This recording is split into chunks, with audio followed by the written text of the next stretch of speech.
Hello and welcome to this James Button & Co training video. I'm James Button, I'm a solicitor at James Button & Co, and today I'm joined by my colleague Jayne Foxley, who's also a solicitor with the firm. Hello. What we want to talk about today is one of the mandatory conditions that have been introduced by the Policing and Crime Act in relation to premises licences. These have been introduced by the Home Office with the aim of reducing binge drinking, and in total there are 5. 3 of them came into effect on the 6th of April 2010, and 2 of them are going to come into effect on the 1st of October. But the one we want to look at is the one concerning irresponsible drinks promotions. As I say, the Home Office have introduced these, and that in itself is quite interesting, because since the licensing bill, as it then was first introduced, licensing has been the responsibility of the Department of Culture, Media and Sport, but it is now clearly shifting towards the Home Office. The legislation is contained in the Policing and Crime Act, and then there are the regulations that introduce what's referred to as the mandatory code. That in itself is a little bit peculiar. The Home Office keeps referring to the mandatory code, whereas in fact these are simply conditions attached to premises licences by action of law. So there's no concept of a code of practice.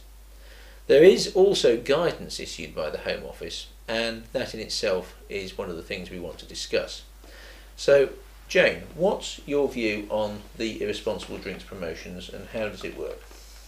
Well, James, I think generally people have interpreted this legislation as a complete ban on various types of drinks promotions, but in my view that's not quite what the legislation says.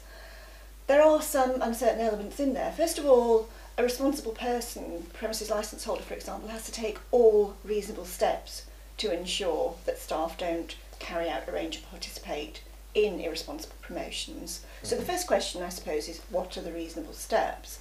But more importantly, the legislation goes on to define what's meant by an irresponsible promotion, and it's effectively a promotion that encourages the sale or supply of alcohol in a way which carries a significant risk, not just a risk, but a significant risk of effectively undermining the licensing objectives. So that's perhaps leading to a crime and disorder, prejudicing public safety, causing a nuisance, public nuisance, or harming children. So in my view that creates an evidential test, if you like, that needs to apply in relation to that condition.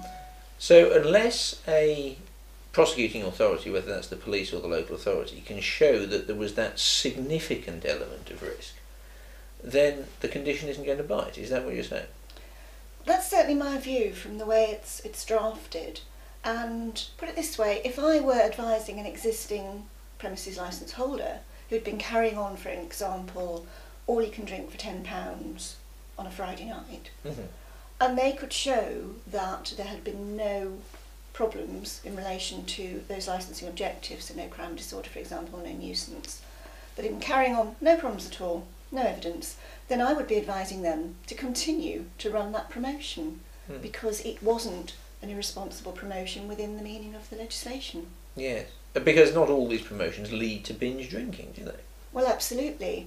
And indeed there are actually contradictions in Home Office guidance itself, because they go on to say that things like happy hours and pub crawls are not necessarily irresponsible if they don't undermine those licensing objectives. And yet at the beginning they list specific activities that they say are banned under this condition. So I think there's a lot of room for doubt and uncertainty here. So the Home Office guidance is actually saying certain activities are banned. Absolutely. Per se. The first section of the guidance will list various activities that they are saying are banned, and that's your 2 for 1, your ladies drink for free, sporting events, perhaps you get a free pint if England score a goal, something like that. Right. That they're saying is effectively banned, but in my view that's too simplistic. You have to go that next step and say, well, is that promotion in itself being run in a way that does undermine those licensing objectives? Yes, because there's no evidence that simply because you get a pint of beer if England win a rugby match, for example, that is going to lead automatically to one of the problems, crime, disorder, harm to children, public nuisance, threat to public safety, that you've got to focus on. Absolutely. I think they're sort of automatic conclusion that they will lead to problems is a step too far, and certainly isn't, in my view, what the legislation says. No, I'd certainly agree. And you said that the guidance also said, or appeared to say, and contradicts itself by saying that pub crawls would not be caught. Not necessarily.